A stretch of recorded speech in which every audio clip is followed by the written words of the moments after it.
parle de destin, on parle de choses individuelles. Le destin de Jean est différent du destin de Pierre, donc différent du destin de Mohamed. Le destin est unique et individuel.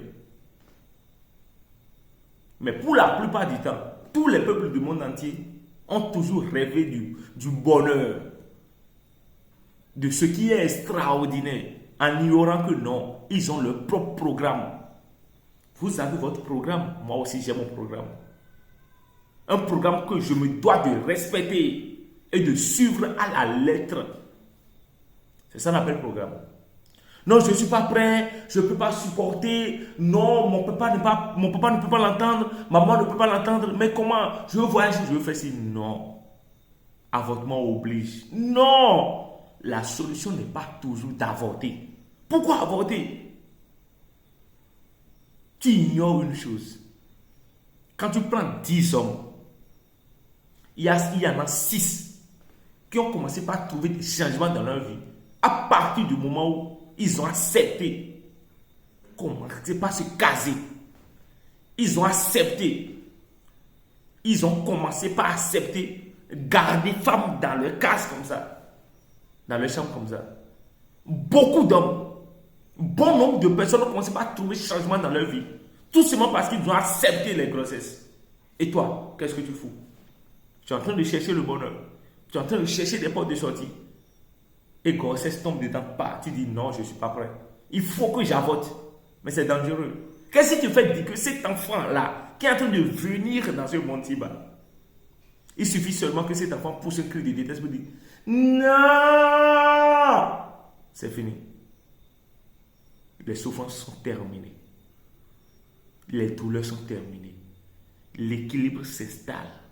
La joie s'installe dans tous les cœurs. En fait, c'est comme ça que ça se passe. C'est de la douceur. Si tu as la chance d'enceinte une femme, si tu as la chance d'engrosser une femme, prends les plus grandes responsabilités que ce soit. Dis-toi que c'est le champion qui est en train d'arriver. Prends soin d'elle. Prends soin de ton enfant. Au lieu de te pavaner, de fuir la grossesse, de passer dans les vents, les carrefours pour dire elle est enceinte, je ne sais pas comment me tenir, ses parents seront sur des prix de guerre, si je ne suis pas prêt, comment je vais garder une grossesse? Qui t'a dit ça? L'argent tombe à flot, on ne sait même pas d'où l'argent vient. Des opportunités se présentent à moi, que toi-même tu es un foutu. Et tu ne veux rien faire, et tu ne veux profiter de rien. Chaque enfant a son histoire. Il faut demander aux parents, chaque enfant a son histoire. Il y a des enfants, quand ils viennent, le père devient extrêmement riche. La maman sort des difficultés.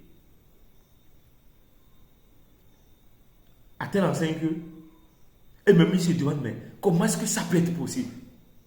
Des personnes, même si ce n'est même pas grossesse, il suffit seulement que femme prend son sac, amène ça dans les chambres et commence pas à vivre avec eux, c'est fini. Ça commence pas à prendre. Dieu ne peut pas descendre pour te le dire. Il suffit seulement de lire entre les lignes.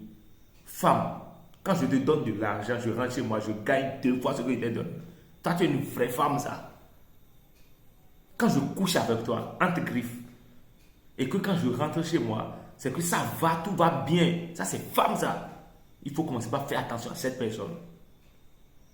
Le destin est unique.